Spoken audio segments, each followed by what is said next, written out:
let us begin with if there's anything new to report from the other night. I know that I think Harvey Rogers was in the wars, wasn't he? And we talked about Tommy Lee, who missed the game with a dead leg. Anything to report on either of those? Just have to see how they progress. Harvey can't see out of his right eye at the moment. I think it's his right eye. So hopefully that'll clear up for the weekend. That's a worry though. And we just have to see how Tommy goes. Just on Harvey Rogers, how important has he become this season? Because he's been around for a long time, he's played a lot of games, but you've been quite thin in that area, and he feels like he's played pretty much every game. Do you think he's that thin? He's done well, Harvey. Had a little bit of a wobble mid-season, and then he's come back strong again. He's just a great lad, great around the dressing room, got a great attitude, quite laid back. Sometimes you want him to be a bit more animated, but you know, it takes all different personalities, and I think it probably helps him along the way. His attitude. So, but he's great on the pitch and in training. So, hopefully he'll carry on this form. Is centre half another area that you're looking at in terms of additions? Because I know Michael Nottingham is on his way back. You're without Bagaloo for the whole season. It's something that we'd like to explore. Maybe a left footer. But you know, Michael is imminent in his return. Sheamus Corneli playing in there has become more and more frequent as a centre half. What does he bring to that? He brings a calmness to the defence. He's tenacious as well, Sheamus.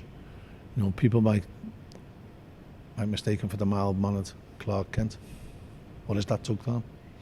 And he's very tenacious. He's got a fiery temper, Sheamus. People don't often see that. You mentioned Doug Tharm there. What's the situation there? Just got to wait and see how when the calf injury clears up. He's been back training, so hopefully it won't be too long. I think you had maybe 10 first team players not available the other night for the trophy game. Does it feel like every time you can see a bit of light at the end of the tunnel, you lose a couple more? It feels that way, but you've just got to get on with it. You know, you just got to battle through it. And we spoke about this time. It's like a broken record, and he's saying the same things all the while. But we've just got to focus on the players who are fit and try and get a system and try to get them organised to be hard to beat and to be competitive in the attacking areas. You obviously had the penalty shootout win the other night and got through to the semi-final. There's an FA Cup replay on the horizon next week. How do you, because you've talked about Wembley yourself and wanting to go all the way and wanting to be successful in cup competitions, how do you park that, and how do you get the players and everybody around the place to turn their attention to a league game which is as important? You don't really have to park it. You know, if we'd have got beat on pens the other night, we'd have felt really hard done by.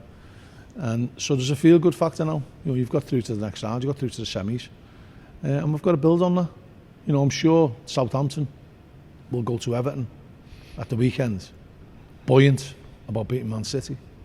So you don't necessarily park your cup exploits. You just use them to try and motivate yourselves and try and give an idea of what you can do right and what you have done wrong. Is there any danger that people think about cup ties in the future and maybe take their eye off the ball, or is that something that you just don't allow? I don't think at our place, no. I don't think our lads are that way inclined, to be honest. They know how important the league is. They know how important trying to maintain League One status is, so I've got no fear about them just getting sidetracked. We'll speak about the game specifically in a minute, but there are a lot of connections between yourselves and Bristol Rovers and some of the people there and the people here. There is a lot of talk at the moment about Nick Anderton, one of your former players, who is now a Bristol Rovers player, who's having cancer treatment at the moment. They're doing a lot of things to rally around him, raise awareness about his situation. Obviously, the fact that they're coming here while that is happening, with that connection of a former player. How good a servant was Nick and the situation at the moment? What's kind of your view on that? Yeah, I mean, he's a great lad, Nick. You know, decent player for us as well. Wasn't here a long time, but he leaves an imprint on the way he conducted himself here. Really good character, good footballer, and he's got all the support of, I know, all our dressing room and the players who certainly played with him. You know, I know a lot of them have messaged him. I've spoken to him myself, so you know, I hope going forward. I've texted him. myself. I hope going forward that everything works out for him, and he does, which would be remarkable. He does get back onto the pitch. Yeah, I guess it puts it into sharp focus, doesn't it? That this disease is indiscriminate. A young guy, very fit, professional athlete, can be battling against it. Yeah, well, you have Bill Shankly's age-old comment that football is more important than life and death. I think that was possibly over-egged and maybe taken a little bit out of context. There is lots of important things that go on in people's lives, and football is one of them. But it's only a facet of your life. So there's other things going on in areas of people's personal lives that aren't open to the public eye, and so this has been made open to the public eye, and I'm sure Nick will be a good ambassador for players getting checked out, for how he's approached his battle with the disease, which is very unforgiving, and how he's got a positive, no-nonsense approach to it, which is, I think, really refreshing in this day and age when people can overhype things. On the pitch, you obviously want to beat Bristol Rovers, and you want to send a few people that you know very well home unhappy. How important is it to win a home league game? Because it's been a while. Yeah, it seems like forever. We can't dwell too much on what we haven't done in the past. We've got to think about what we're going to try and do going forward. They've got good players. They've improved dramatically since we beat them at their place with the results.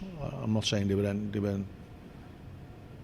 were poor on that day. I just think that the results have improved, and they've got an understanding of this league. They've got good players in, they've got experience, and they've got players who know how to play the game. So it'll be a really tough game for us. They're in a good vein of form. There's generally plenty of goals in their games, so hopefully we can get a couple and then try and keep them out to the end. Just on the home thing, I think it was when you beat Morecambe at the start of October was the last time you won a league game. Admittedly, you've won a couple of cup games here in between. What traditionally makes this somewhere that is a good hunting ground for you and brings you lots of league points? And is there a way you can get back to that? Is there an external factor in some way? I think a lot of it's coincidence with how you play and luck. The one thing that's always sort of in good stead is we generally attack more, especially when we go towards the Clayton end. We generally pin teams in. They have a fear of being suffocated, or a feeling, of being suffocated. And we've got to get back to that. And we haven't been doing that in the league games enough for me.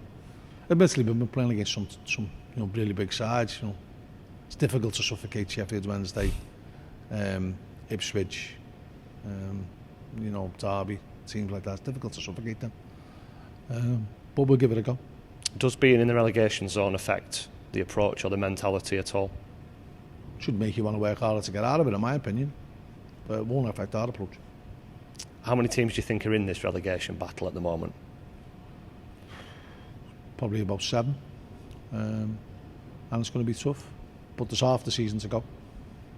And we've got to better our total from this first half.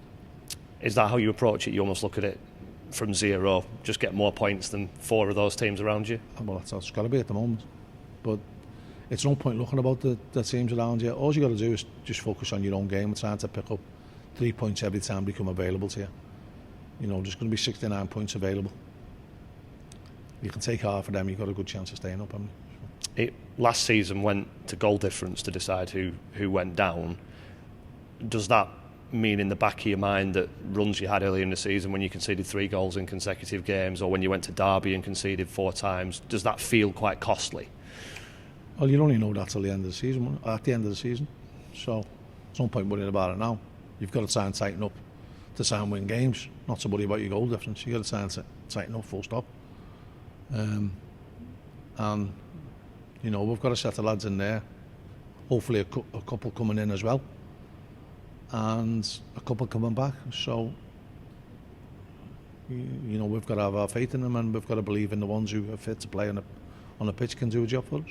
Yeah, you've brought the one loan signing in so far, and obviously he came in and he's made a real impact for you. How confident are you, A, of getting more, and B, how likely is that to be in time for Bristol Rovers? I'm not sure we'll get one in for Bristol Rovers, but I'm confident of getting a few in, yeah.